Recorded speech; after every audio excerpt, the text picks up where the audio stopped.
Hey, what's up guys? I'm here at the Corica Par 3 course. I'm playing by myself, so like my deep cliff video, I'm just gonna go ahead and narrate this hole. So about 105 yards, I'm gonna try to muscle a gap wedge up there and see if I can get there. We're playing off mats.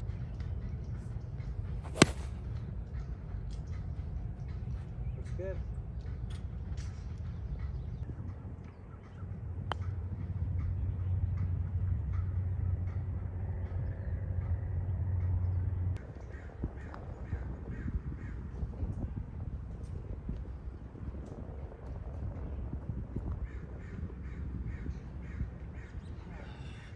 All right, not how I wanted to start out, but next up is like a 59-yard shot here. I'm only gonna use my sand wedge, 3/4 sand wedge, see how I do.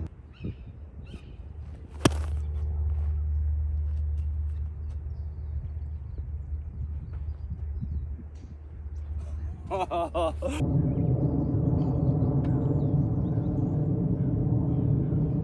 right, coming up is about a 148-yard shot. I'm gonna take an 8-iron here and see where this ends up. So if you didn't know, yes, I'm hitting off of mats. That's how it works here at this par 3 course. But then also there's foot golf here, or soccer golf, or I don't know what you want to call it. So that's actually pretty cool as well. So there's some families out doing this as well.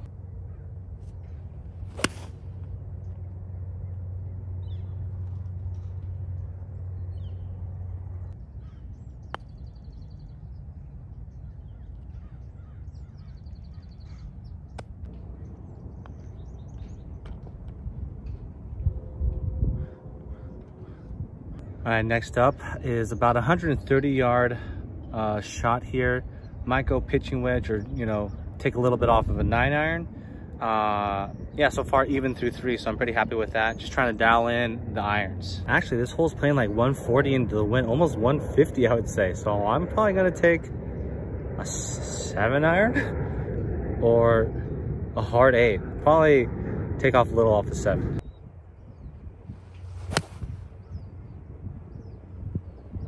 Go. All right, so a few holes in, hit a pretty good tee shot, and I'm not above playing these types of courses. Like anytime you're swinging a club on a course and playing, hitting into a green, that is beneficial to your game. Here I'm just trying to dial in my distances with my irons, and yeah, hit a couple balls, or chip a couple balls and work on your game through this way. I'm not above playing a short par 3 course. I mean, it's not in the greatest conditions. I'm hitting off mats, but hey, I'm still putting balls. I'm still taking full length irons. So what's there not to like?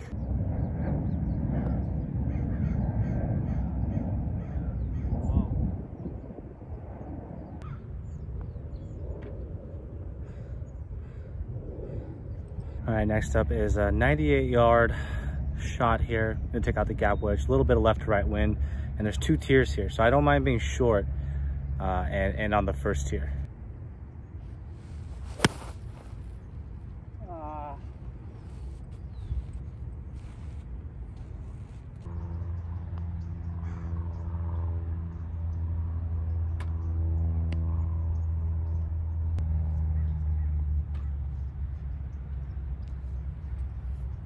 All right, so we have a 92-yard shot here. Little wind coming off and into my face, but I think I'm just gonna hit a little bit easier gap wedge, or full gap wedge choke down a bit. So let's see how this turns out. Short, go.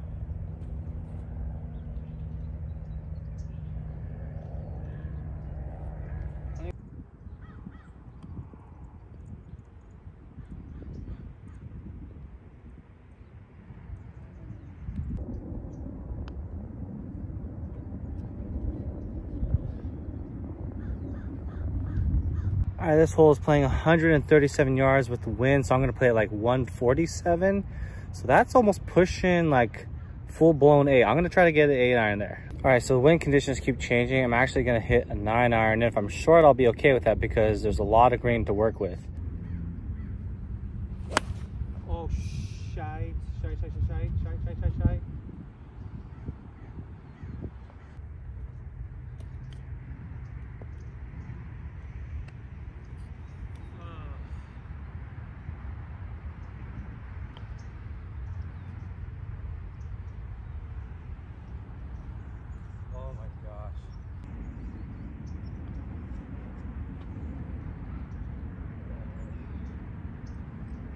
All right, so I have 85 yards, and this is kind of where playing courses like these you benefit from, because yeah, I'm in between my gap wedge and my sand wedge. Sand wedge goes about 75 full blast, gap wedge goes 100, and I'm gonna have to take a little bit off a gap wedge. Obviously, I'm not gonna try to hit a 75-yard club, 85 yards. So let's see how this goes. I'm gonna just take ever so slightly off.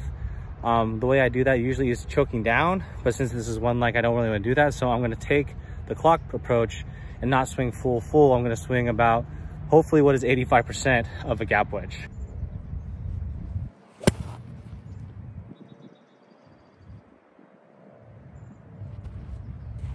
Well, I chunked that to Oblivion, but it actually ended up being pretty good. So let's see if I can, you know, make it even again. But yeah, not the greatest, but that's the thing about playing on mats, is that it's extremely forgiving.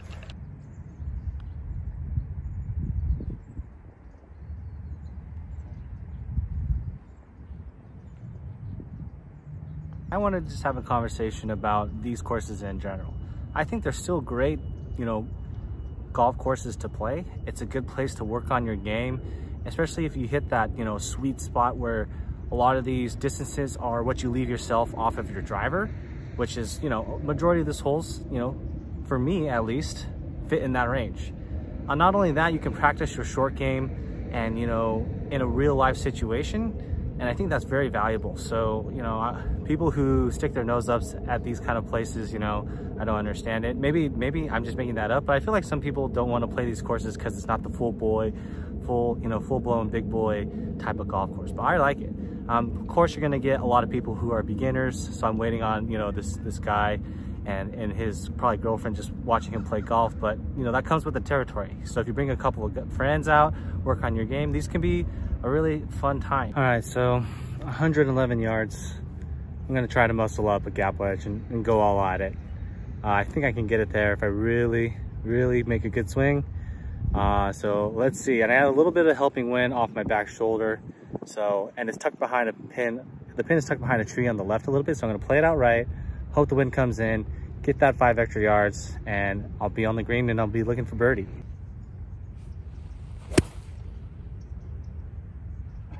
Gosh dang it.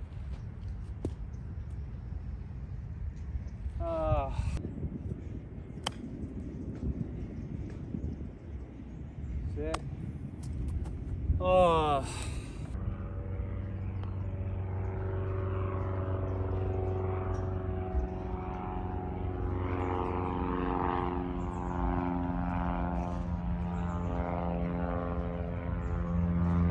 All right, as you can see, didn't end up with even on that 9 holes.